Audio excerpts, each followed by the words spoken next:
Hello everyone, এখন বাজে ভোর ৬টা। আমি যাচ্ছি এ বাড়ি থেকে ও বাড়ি, আর তোমাদের সঙ্গে একটা জিনিস শেয়ার করার জন্যই আর কি এত ভোরবেলা আসা।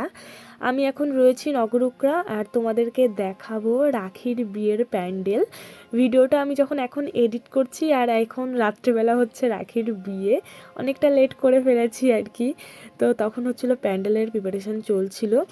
আমি নাড়ুকে বাড়ি এসে বোঝাচ্ছিলাম যে ওর আজকে মৌখিক পরীক্ষা, আশা করি যেটুকু যা জিজ্ঞাসা করবে বলতে পারবে, তেমন কোনো চাপ নেই পরীক্ষা নিয়ে আজকে।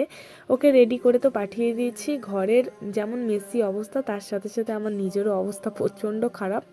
সমস্তটা গোছাতে হবে, আর অনেক কাজ আছে, সেগুলো তো করতেই হবে। সবেমাত্র বাড়ি এসেছি, নিজেকে একটুখানি সব কাজবাজ গুছিয়ে একটু ফাঁকা টাইম পেয়েছি সন্ধ্যেবেলার দিকে। আমার হাতে যেহেতু এক্সটেনশন করা ছিল, নখগুলোর অবস্থা বিরাট খারাপ, আমি টেনে টেনে এখন তুললাম এক্সটেনশন। একটুখানি নেল পালিশ পরলাম, কেমন লাগলো জানিও। টাটা।